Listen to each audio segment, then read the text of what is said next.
अब अपन क्या करेंगे, इलेक्शन कमीशन ऑफ इंडिया से रिलेटेड कुछ क्वेश्चंस करेंगे जो कि एग्जाम के पर्सपेक्टिव से इंपॉर्टेंट है। इसके बाद एक ये क्वेश्चंस करने के बाद में आपके पास एकदम कंसेप्चुअल क्लैरिटी आ जाएगी, आपको सारी चीजें समझ में आई है नहीं है ये भी पता लग जाएगा। तो एक बार अपन क्वेश्चंस कर लेते हैं। 10 क्वेश्चन है, ज्यादा क्वेश्चन नहीं है, अपन 10 क्वेश्चन करेंगे। 10 क्वेश्चन करने हैं अपन को जो कि इलेक्शन कमीशन ऑफ इंडिया से रिलेटेड है। एंड ये क्वेश्चन करने के बाद में अगर आप इन 10 क्वेश्चन को अटेम्प्ट कर लेते हो और आपके 10 में से 10 क्वेश्चन सही हो जाते हैं तो आप वास्तव में यूपीएससी क्रैक करने लायक हो, नहीं तो फिर यूपीएससी छोड़ के किसी और की तैयारी करना शुरू कर दो। विशेषकर जो लोग कमेंट में कहीं और ध्यान दे रहे हैं, कौन विकास, पता नहीं विकास कहां चला गया, भारत का विकास हो ही नहीं रहा। पूरी इंडियन गवर्नमेंट साथ में जितने भी थिंक टैंक्स हैं इंडिया के, विकास को ढूंढ ही रहे हैं, बस मिल ही नहीं रहा विकास। शायद वेस्टर्न कंट्रीज के पास ज्यादा चला गया विकास, लेकिन यहाँ तो कमेंट में घूम रहा है, फ्री में पड़ा हुआ है। ठीक है, तो अपन क्वेश्चंस करने की ट्राई करते हैं। तो देखो यहां तक अपन ने क्या क्या चीजें पढ़ी वो देख लेते हैं एक बार। अपन ने 2023 का एक्ट पढ़ लिया। कौन सा एक्ट पढ़ लिया? 2023 का एक्ट पढ़ लिया। किससे रिलेटेड? ईसीआई से रिलेटेड। साथ में जो कॉन्स्टिट्यूशन से रिलेटेड प्रोविजंस हैं, कॉन्स्टिट्यूशन से रिलेटेड प्रोविजंस हैं 324 से लेके 329, ये अपन डिस्कस कर चुके हैं कि इलेक्शन कमीशन ऑफ इंडिया ने इन चीजों के बारे में, किन किन चीजों की डिटेल्स, क्या क्या चीजें कॉन्स्टिट्यूशन ऑफ इंडिया में बिल्कुल स्पष्ट रूप से उल्लेखित है। ठीक है, एंड इसके बाद में अपन ने कुछ चीजें देख ली यहाँ पे मेंस के पर्सपेक्टिव से, क्या क्या चीजें इंपॉर्टेंट है ये अपन देख चुके हैं। साथ में अपन रिमूवल प्रोसेस देख चुके हैं, किसकी? सीईसी की, removal process of chief election commissioners. ठीक है, ये सारी चीज अपन देख चुके हैं, मतलब कि अपन ने पूरा इलेक्शन कमीशन ऑफ इंडिया पढ़ लिया। अब अपन क्या करेंगे? अब अपन करेंगे भैया क्वेश्चन। 10 क्वेश्चन है, 10 क्वेश्चन आप ढंग से करिए, कमेंट सेक्शन में आंसर देने की कोशिश भी करिए। स्पेसिफिकली कौन कौन? ये एक जो सेल्फ इंप्रूव है और आईएएस चंदा पवार है। ठीक है, क्वेश्चनों के आंसर देने की कमेंट सेक्शन में ट्राई कीजिएगा। एंड साथ में आप लोगों को समझ में नहीं आए तो मेरे को बताइएगा कमेंट सेक्शन के अंदर। तो पहले अपन क्या करेंगे? इंग्लिश में पढ़ेंगे। इंग्लिश में पढ़ने के बाद में अपन क्या करेंगे? हिंदी में पढ़ेंगे, ताकि इंग्लिश मीडियम के बच्चे को और साथ में हिंदी मीडियम वाले जो भी बच्चे उनको समझ में आ जाए। ठीक है, अब देखो, consider the following statement. According to the constitution of India there shall be a chief election commissioner, there shall be chief election commissioner and 2 other election commissioners. ये लाइन याद हो तो मैंने अच्छे से बोली थी, आपको पता होना चाहिए। हिंदी में भी डिस्कस करेंगे।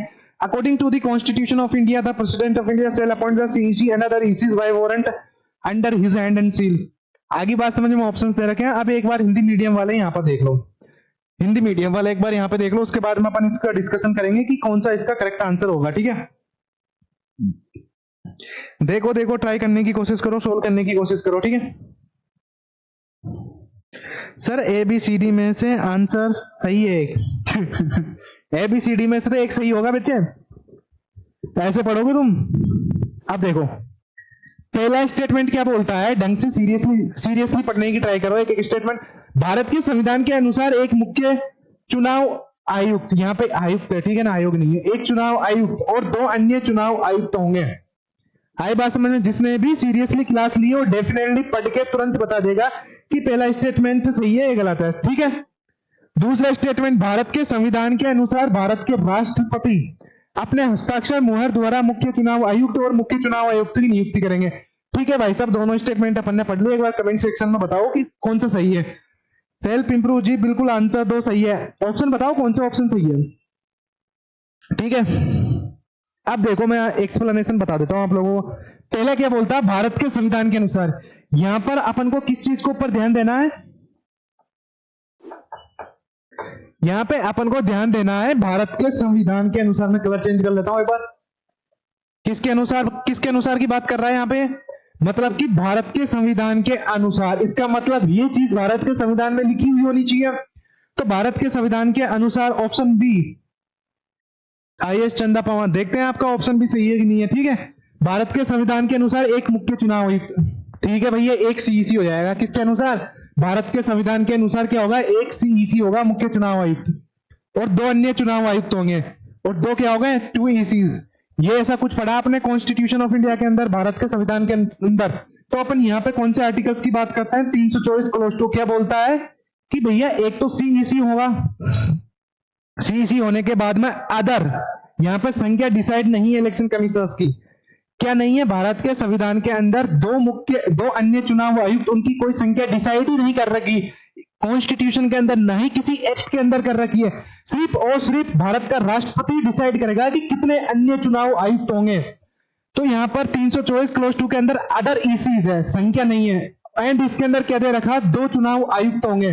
किसके अनुसार, संविधान के अनुसार। तो पहला स्टेटमेंट अपना हो जाएगा गलत। आई बात समझ में या नहीं आई? सेल्फ इंप्रूव ए चेंज कर दिया तुमने आंसर, ठीक है। तो पहला स्टेटमेंट तो गलत ही हो गया, सेल्फ इंप्रूव तुम्हारा, ठीक है। ढंग से पढ़ो थोड़ा ध्यान देके। एंड दूसरा स्टेटमेंट की अपन बात करते हैं, इसके अंदर भी की पॉइंट क्या है, भारत के संविधान के अनुसार, मतलब कि कुछ भी चीज जो आगे बोली गई है वो कॉन्स्टिट्यूशन में लिखी हुई है। कॉन्स्टिट्यूशन में क्या लिखी हुई है, भारत के राष्ट्रपति अपने हस्ताक्षर और मोहर द्वारा मुख्य चुनाव आयुक्त और अन्य चुनाव आयुक्तों की नियुक्ति करेंगे। भाई साहब मैंने आपको अच्छे से पढ़ाया था।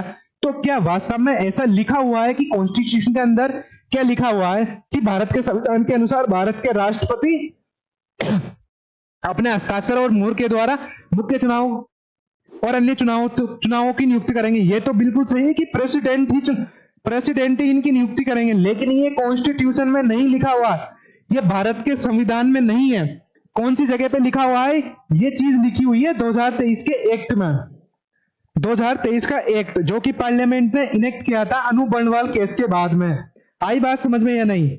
सर इसका कोई ईमान धर्म नहीं है एंड बदल रहा, हाँ ये बदलता रहता है, बहुत ज्यादा बदलता रहता है। विकास बदलता है तो रहता है, कभी किसी कंट्री में ज्यादा हो जाता है, कभी किसी कंट्री में कम हो जाता है, ठीक है। बुरा मत मानना दोस्तों, ठीक है। तो दोनों स्टेटमेंट अपने गलत है। एंड दोनों स्टेटमेंट क्यों गलत है इसकी एक्सप्लेनेशन ये है। तो इसका करेक्ट आंसर हो जाएगा ऑप्शन डी, मतलब कि इस क्वेश्चन का कोई भी स्टेटमेंट सही नहीं है। और जिसने ढंग से नहीं पढ़ा ये क्वेश्चन, तो सिंपल सी बात है, आप लोगों का क्वेश्चन गलत होने के चांसेस ज्यादा बनेंगे, ठीक है। ढंग से इनमें सिर्फ बारीक चीजें ध्यान रखनी पड़ती है। यहाँ पे भारत के संविधान के अनुसार ये सारी चीजें सही है। अगर ये दो चीजें नहीं लगती आगे, भारत के संविधान के अनुसार नहीं लगता केवल ये होता तो बिल्कुल सही हो जाता, भारत के संविधान के अनुसार नहीं लगता ये होता केवल तो बिल्कुल करेक्ट था ये। लेकिन जैसे ही भारत के संविधान के अनुसार लगाया तो दोनों स्टेटमेंट गलत हो जाते हैं क्योंकि एक्ट के अनुसार है। आई बात समझ में नहीं आई? एंड सेकंड क्वेश्चन की अपन बात करते हैं। पहले अपन डिस्कस इंग्लिश में पढ़ेंगे, फिर हिंदी में डिस्कस करेंगे, ठीक है। हिंदी में पढ़ेंगे, ठीक है। तुम्हारा सही है कोई बात नहीं, अगर तुम्हारा सही है तो। Question 2, consider the following statement regarding the election commission of India based on the chief election commissioners and other commissioners appointment conditions of service and term of office act 2023। तो पहला स्टेटमेंट क्या कहता है, the search committee is headed by the prime minister to prepare a panel of 5 candidates. And दूसरा, the selection committee consist of prime minister, the leader of opposition in Lok Sabha and the chief justice of India. Option 3, the salary of the chief election commissioners and other election commissioners is equivalent to that of supreme court जज। Election English medium वालों ने पढ़ लिया होगा question को, आप अपन हिंदी में देखते हैं हिंदी मीडियम वालों के लिए, ठीक है, ताकि उनको अच्छे से समझ में आ जाए। अब हिंदी मीडियम वाले यहां से पढ़ो। मुख्य निर्वाचन आयुक्त और अन्य निर्वाचन आयुक्त नियुक्ति सेवा शर्त और कार्यकाल अधिनियम 2023, मतलब कि ये बात कर रहा है डायरेक्टली किस एक्ट की, 2023 के एक्ट की, ठीक है, के आधार पर भारत के निर्वाचन आयोग के संबंध में निम्नलिखित कथनों पर विचार करें। अब ये बात कर रहा है चयन समिति, सिलेक्शन कमिटी, इसकी अध्यक्षता प्रधानमंत्री करते हैं और उसका उद्देश्य 5 उम्मीदवारों का एक पैनल तैयार करना है, ठीक है। तो यहां पे सर्च कमेटी लिखा हुआ है, ठीक है, तो इसको चयन समिति की जगह यहां पे कर लेना खोज समिति। आई बात समझ में? तो क्या खोज समिति की अध्यक्षता प्रधानमंत्री करते हैं? कमेंट सेक्शन में बताओ, एक बार ट्राई करने की कोशिश करो इसको, फिर उसके बाद में मैं एक्सप्लेनेशन देता हूं इसका, ठीक है। सर आप आज मेरा नहीं हुआ, एक बार ट्राई करो, कोशिश करो क्वेश्चंस को सही करने की, ठीक है। देखो, इस चयन की समिति की अध्यक्षता प्रधानमंत्री करते हैं और इसका उद्देश्य 5 उम्मीदवारों का एक पैनल तैयार करना है। तो क्या वास्तव में खोज समिति की अध्यक्षता प्रधानमंत्री करते हैं या फिर लॉ मिनिस्टर करते हैं? लॉ मिनिस्टर करते हैं, मतलब कि कानून मिनिस्टर करते हैं सर्च कमेटी का अध्यक्षता 2023 के एक्ट के हिसाब से। तो ये स्टेटमेंट, पहला स्टेटमेंट गलत हो जाएगा, ठीक है। एंड सिलेक्शन कमेटी, अब यहां पे चयन समिति में प्रधानमंत्री, लोकसभा में विपक्ष के नेता और भारत के मुख्य न्यायाधीश शामिल होते हैं। ये तो जो अनूप बर्णवाल केस के अंदर सुप्रीम कोर्ट ने अपॉइंटमेंट कमेटी बनाई थी उसके अंदर थे तीनों तो, लेकिन एक्ट के तहत मुख्य न्यायाधीश को हटा के किसको ले आए थे? कैबिनेट मिनिस्टर को। और अगर कैबिनेट मिनिस्टर आ जाता है तो सिंपल सी बात है, ये तीसरा स्टेटमेंट क्या हो जाता है, दूसरा स्टेटमेंट भी गलत हो जाता है। एंड मुख्य चुनाव आयुक्त सीईसी और अन्य चुनाव आयुक्तों का वेतन सर्वोच्च न्यायालय के न्यायाधीश के वेतन के बराबर होता है। ये तो बिल्कुल सही है, इसमें कुछ गलती नहीं है। तो इसका करेक्ट आंसर होगा केवल 3, क्योंकि दो ऊपर के स्टेटमेंट दोनों गलत है, सिर्फ और सिर्फ तीसरा स्टेटमेंट सही है अपना। Next question, with reference to the removal and condition of service of the election commission consider following statement. पहला statement, the chief election commissioners and can be removed from office only in the like manner and on the like grounds and judge of the Supreme Court। ठीक है भैया। दूसरा, other election commissioners can be removed by president solely on the recommendation of the parliament। ठीक है भैया, कोई दिक्कत ना। तीसरा statement, the constitution of India debars the retiring election commissioners from any further appointments by the government। ठीक है। अब हिंदी मीडियम वाले एक बार देख लो, यहाँ पे हिंदी मीडियम वाले इसको सोल्व करने की ट्राई करो। ये आईएएस चंदा पवार किधर गई, सेल्फ इंप्रूव किधर है भैया, सोल्व करने की ट्राई करो एक बार क्वेश्चंस को। ठीक है,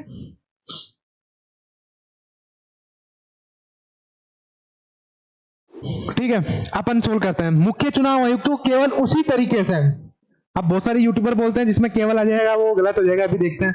उसी तरीके से और उसी आधार पर पद से हटाया जा सकता है जिस तरह से सर्वोच्च न्यायालय के न्यायाधीश को हटाया जाता है। चीफ इलेक्शन कमिश्नर को केवल उसी तरीके से तो हटाया जाता है जिस तरीके से सुप्रीम कोर्ट के जज को हटाया जाता है। तो पहला स्टेटमेंट क्या हो जाएगा अपना, पहला स्टेटमेंट हो जाएगा भैया अपना सही, बिल्कुल ठीक है। सेकंड स्टेटमेंट अपन बात करते हैं, दो अन्य चुनाव आयुक्तों को राष्ट्रपति द्वारा केवल संसद की सिफारिश, ये मैंने पढ़ाया ही नहीं, संसद की सिफारिश ना होके चीफ इलेक्शन कमिश्नर की सिफारिश लगेगी। यहाँ पे किसकी सिफारिश लगेगी, चीफ इलेक्शन कमिश्नर की सिफारिश, ना कि संसद की सिफारिश। तो दूसरा स्टेटमेंट गलत हो जाएगा, पहला सही है दूसरा गलत। तीसरा, भारत का संविधान सेवानिवृत्त हो रहे चुनाव आयुक्तों को सरकार द्वारा किसी भी अन्य पद पर नियुक्त किए जाने से रोकता है। क्या मैंने आपको 324 से लेकर 329 के बीच में किसी भी आर्टिकल में ऐसा पढ़ाया था कि भारत का संविधान चीफ इलेक्शन कमिश्नर्स को डिबार कर देगा फ्यूचर अपॉइंटमेंट से? ऐसा मैंने कहीं पढ़ाया? 324 से लेकर 329, 324 क्लॉज 1 में क्या था, इलेक्शन कमीशन ऑफ इंडिया का मैंडेट, इसको पढ़ाया था। 324 क्लॉज 2 में था, 324 क्लॉज 3 में था, 4, 5, 6 में था, 325, 326, 327, 328, 329 में कहीं ऐसा लिखा हुआ था जो अपन तीसरा स्टेटमेंट देख रहे हैं भारत के संविधान के अनुसार? बिल्कुल भी कहीं भी नहीं था ऐसा, याद रखना है। तो ये तीसरा स्टेटमेंट गलत हो जाएगा, भारत के संविधान में लिखा हुआ ही नहीं है, तो तीसरा स्टेटमेंट गलत है। तो इसके अंदर सिर्फ और सिर्फ केवल एक स्टेटमेंट सही है, तो इसका A option will be the correct answer. तो इस तरीके से आपको ध्यान से एक एक चीज को बारीकी से पढ़ना पड़ेगा, तब जाके आपका कुछ भला हो सकता है एग्जाम्स के अंदर। क्योंकि जिस हिसाब से आजकल के पेपर बन रहे हैं, चाहे आरपीएससी हो, चाहे किसी भी स्टेट पीसीएस हो, या यूपीएससी की सिविल सर्विसेज की प्रीलिम्स एग्जामिनेशन हो, आई बात समझ में या नहीं आई? ठीक है, अब देखो नेक्स्ट क्वेश्चन अपन बात करते हैं। नेक्स्ट क्वेश्चन कौन सा है? नेक्स्ट क्वेश्चन है 4, Which of the following functions of the Election Commission of India acts as a quasi judicial power? मैंने आपको बताया था, चले अपन डिस्कस कर लेते हैं। Preparation of electoral roll and registration of voters, advising the president on matters of relating to the disqualification of members of parliament. C, setting disputes related to granting recognition to political parties and allocating election symbols. D, determining the model code of conduct to be observed by parties. ठीक है, अब देखो यहाँ पे Hindi medium वाले, मैंने आपको अच्छे से पढ़ाया था, एडवाइजरी पावर पढ़ाई थी, साथ में अपन ने पढ़ी थी एडमिनिस्ट्रेटिव पावर्स, एंड उसके बाद में अपन ने पढ़ा था काशी जुडिशियल पावर्स, हर न्यायिक शक्ति। तो क्या मतदाता सूची तैयार करना और मतदाताओं का पंजीकरण करना यह न्यायिक शक्ति नहीं, ये प्रशासनिक शक्ति है। संसद सदस्यों की अयोग्यता से संबंधित मामलों पर राष्ट्रपति को सलाह देना एडवाइजरी पावर है। राजनीतिक दलों को मान्यता देने और चुनाव चिन्हों के आवंटन से संबंधित विवादों का निपटारा करना, पक्षों द्वारा पालन की जाने वाली आदर्श समिति, ये भी एडमिनिस्ट्रेटिव पावर्स है। तो इसका ऑप्शन करेक्ट हो जाएगा सी, क्योंकि यहां पर क्या हो रहा है, दो राजनीतिक दलों के बीच में एक चुनाव चिन्ह को लेकर क्या है, डिस्प्यूट है, विवाद है। तो इस विवाद का समाधान इलेक्शन कमीशन ऑफ करेगा। तो सिंपल सी बात है, कुछ कोर्ट जैसा काम कर रहा है, नहीं कर रहा, तो कौन सी पावर हो जाएगी उसकी, कौन सी पावर हो जाएगी उसकी, काशी जुडिशियल हर न्यायिक पावर। ये इस तरीके से आपको पढ़ना पड़ेगा एक एक चीज को, तभी जाके आपकी एग्जाम्स निकलेगी। ठीक है, अब देखो यहाँ पे, तो कौन कौन तुम लोगों में से एसआई की एग्जाम देके आया था, कैसा था तुम लोगों का paper? With reference to the composition of the election commission of India consider the following. अब ये किसकी बात कर रहा है? कंपोजिशन की बात करता है, किसकी? इलेक्शन कमीशन ऑफ इंडिया की। आई बात समझ में नहीं आई? पहला statement, the election commission of India has functioned as a multi member body, कि multi member body continuously since its inception 1950। मैंने आपको हिस्टोरिकल टाइमलाइन पढ़ाई थी कि कब कब election commission of India multi member body हुई है, कब कब सिंगल मेंबर बॉडी हुई है। तो इस तरीके से क्वेश्चन बनने के वहां से ज्यादा चांसेस है, तो इस वजह से आपको ये पता होना चाहिए, नहीं होना चाहिए, ठीक है। दूसरा, the number of election commissioners is fixed by the constitution of India. ये वापस वही 324 क्लोज 2 वाला क्वेश्चन है। जिसने अच्छे से पढ़ा होगा वो आराम से इसका आंसर कर देगा। In case of difference of opinion amongst the chief election commissioners and और other election commissioners, the matter decided by the majority. आई बात समझ में? तीसरा स्टेटमेंट। अब हिंदी मीडियम वाले एक बार जरा और गौर कर लो यहाँ पे। इलेक्शन कमीशन ऑफ इंडिया अपनी स्थापना 1950 के बाद से लगातार एक बहु सदस्य निकाय के रूप में कार्य कर रहा है। मैंने आपको हिस्टोरिकल टाइमलाइन में 1950 से लेकर 1989 के तक तो क्या पढ़ाया था? Single member body. ये मल्टी मेंबर बॉडी कब से होगी? 1950 से लेकर लगातार। तो पहला स्टेटमेंट तो गलत हो गया ना। भारत के संविधान द्वारा चुनाव आयुक्तों की संख्या निर्धारित की गई, बिल्कुल गलत है। 324 क्लोज टू किसी भी प्रकार की सदस्य संख्या को डिफाइन नहीं करता, ना ही कोई एक्ट करता। सिर्फ और सिर्फ president of India he decide कर सकता है कि कितने इलेक्शन कमिश्नर्स होंगे या नहीं होंगे, 2 होंगे या 3 होंगे, 4 होंगे, ठीक है। तो दूसरा स्टेटमेंट भी अपना गलत हो जाएगा। एंड तीसरा स्टेटमेंट, मुख्य चुनाव आयुक्त और अन्य चुनाव आयुक्तों के बीच मतभेद की स्थिति में मामला निर्णय बहुमत से किया जाएगा, बिल्कुल करेक्ट स्टेटमेंट है। सेक्शन 16 किसका? 2023 के एक्ट का, उसके अंदर दे रखा क्लियरली है। तो इसका करेक्ट आंसर कौन सा हो जाएगा? बी ऑप्शन, केवल 3। आई बात समझ में नहीं आई? इस प्रकार के क्वेश्चंस हैं, बहुत टफ क्वेश्चंस है। इन क्वेश्चनों को केवल वही कर सकता है जिन्होंने वास्तव में ईमानदारी से पढ़ा है इलेक्शन कमीशन ऑफ इंडिया, ठीक है। एंड इसके बाद आगे की चीज देखते हैं अपन। Question 6, consider the following statement regarding the independence and removal of election commissioners, ठीक है। First option, the chief election commissioners can be removed from office only in the like manner and on the like grounds of the जज of the supreme court, ठीक है, ये सबको पता है। दूसरा, other election commissioners are removed by the president on the recommendations of the parliament. The expenses of the election commissioners are charged on the consolidated fund of India to ensure financial autonomy. अपन ने challenges पढ़े थे election commission of India के, तो जिन जिन बालकों ने challenges पढ़े थे election commission of India के, वो डेफिनेटली इस क्वेश्चन को सही कर सकते हैं आसानी से, क्योंकि वही क्वेश्चन वहां से होता है, ठीक है। अब पहला स्टेटमेंट क्या कहता है? मुख्य चुनाव आयुक्त सीईसी चीफ इलेक्शन ऑफिसर को केवल उसी तरीके से और उसी आधार पर हटाया जा सकता है जिस तरीके से सर्वोच्च न्यायालय को न्यायाधीश को हटाया जाता है 124 क्लोज 4, मिसबिहेवियर, सिद्ध कदाचार और इनकैपेसिटी, असमर्थता। आई बात समझ में? तो सुप्रीम कोर्ट के जज को हटाने की चीजें मिसबिहेवियर जो कि प्रूव्ड होना चाहिए। आई बात समझ में? पहला स्टेटमेंट सही है। अन्य चुनाव आयुक्तों को संसद की सिफारिश पर राष्ट्रपति द्वारा हटाया जा सकता है। राष्ट्रपति की सिफारिश नहीं लगती भैया, चीफ इलेक्शन कमिश्नर यानी कि सीईसी की सिफारिश लगती है। तो दूसरा स्टेटमेंट भी गलत हो जाएगा। अभी अपन ने ये वाला क्वेश्चन करा भी है, तो ये दूसरा स्टेटमेंट गलत हो जाएगा। वित्तीय स्वायत्तता सुनिश्चित करने के लिए चुनाव आयोग के व्यय भारत की संचित निधि से वहन किया जाता है, बिल्कुल गलत है। सेंट्रल गवर्नमेंट पर पूरी तरीके से डिपेंड रहता है इलेक्शन कमीशन ऑफ इंडिया। अपन ने चैलेंजेस के अंदर देखा था, साथ में सॉल्यूशंस में देखा था कि जो भी जितने भी एक्सपेंसेस है इलेक्शन कमीशन ऑफ इंडिया के, वो कंसोलिडेटेड फंड ऑफ इंडिया से वहन किए जाने चाहिए, बल्कि ऐसा होता नहीं है। तो इस वजह से ये स्टेटमेंट गलत है। तो ये गलत, तो कौन सा करेक्ट आंसर हो जाएगा? ऑप्शन है विल बी करेक्ट आंसर, केवल 1। आई बात समझ में नहीं आई? अब देखो क्वेश्चन नंबर 7, एक बार आप ढंग से पढ़ने की ट्राई करो, इंग्लिश मीडियम वाले, साथ में हिंदी मीडियम वाले, बाकी मैं बता तो दूंगा। 7वां क्वेश्चन क्या है? With reference to the composition and decision making of the election commission of India consider the following election statement. First statement क्या है? The constitution of India fixes the number of election commissioner at 3। ये line बार बार आ रही है other election commissioners की, ये आपको पता होना चाहिए, इस वजह से मैंने आपको बताया था, क्योंकि इस प्रकार के क्वेश्चन ज्यादा बनने के चांसेस रहते हैं। दूसरा क्या है?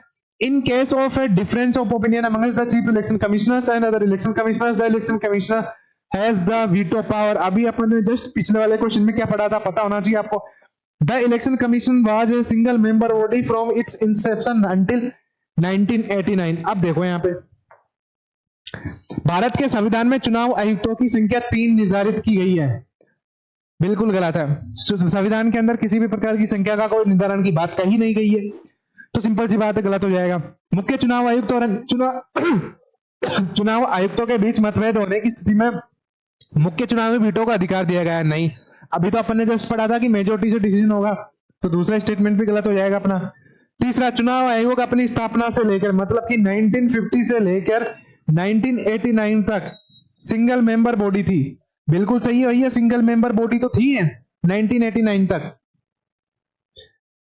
तो ये बिल्कुल सही स्टेटमेंट हो जाएगा। तो इसका करेक्ट स्टेटमेंट कौन सा होगा? केवल बी ऑप्शन, केवल 3। ठीक है, ये कुछ ज्यादा टफ क्वेश्चंस मैंने जानबूझ के डाले हैं ताकि आप लोगों को सारी चीजें बिल्कुल सही तरीके से समझ में आ जाए और आपके मन में, दिमाग में, फिर ब्रेन में, मस्तिष्क में किसी भी प्रकार का कोई भी डाउट ना बचे, संदेह ना बचे।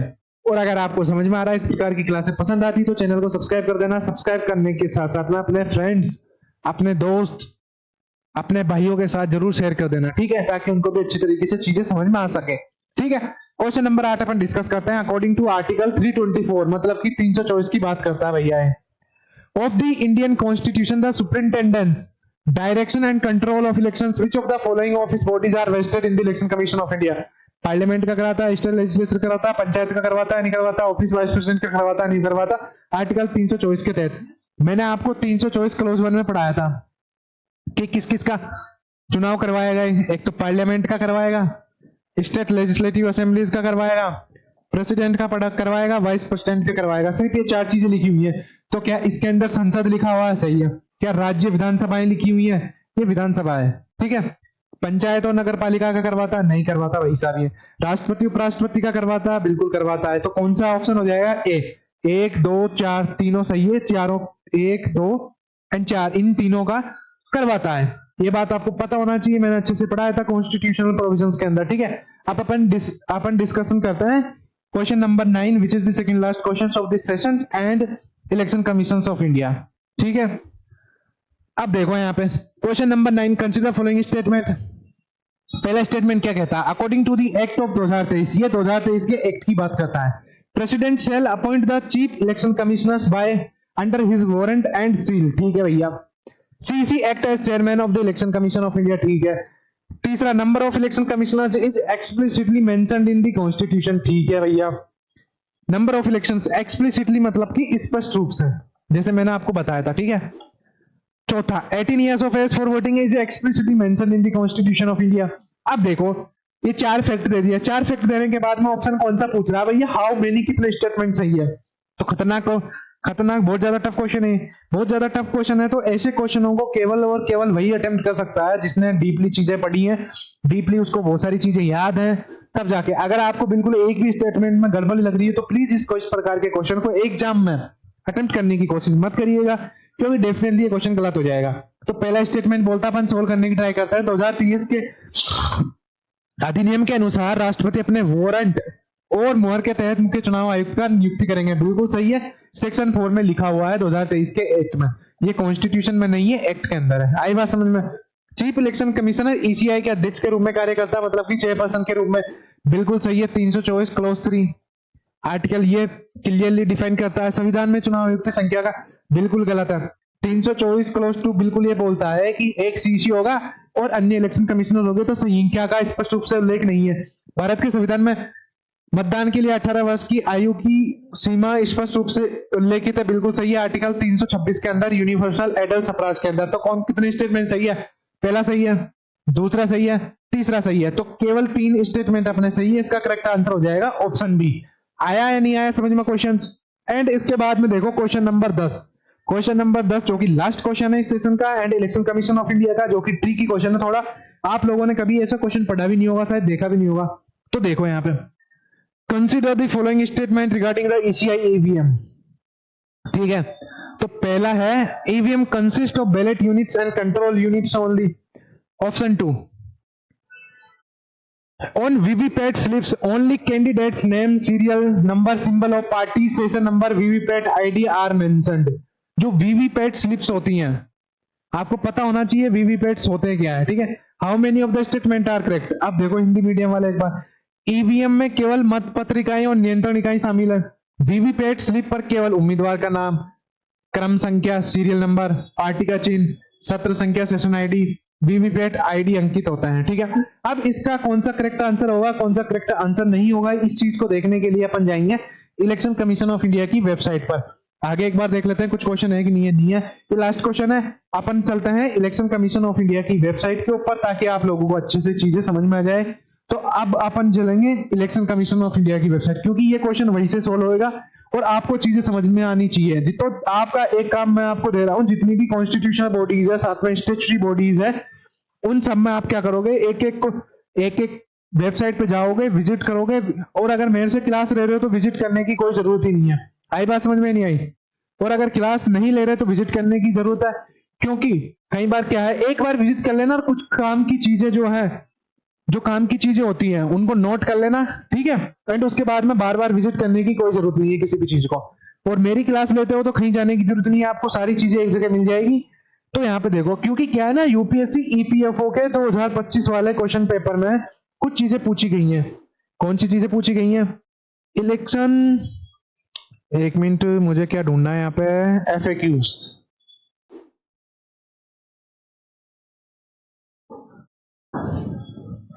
कौन कौन सी चीजें पूछी गई थी? देख रहे यार, FAQs on EVM.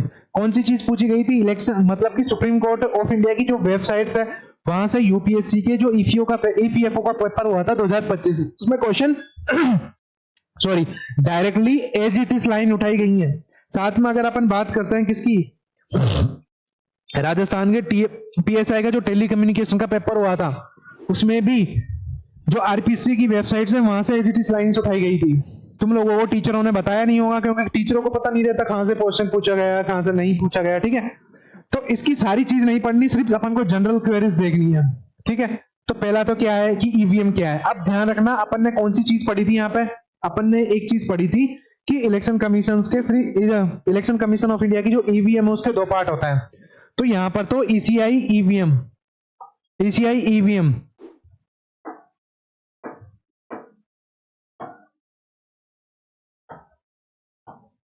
ECI EVM है, चल क्यों नहीं रहा,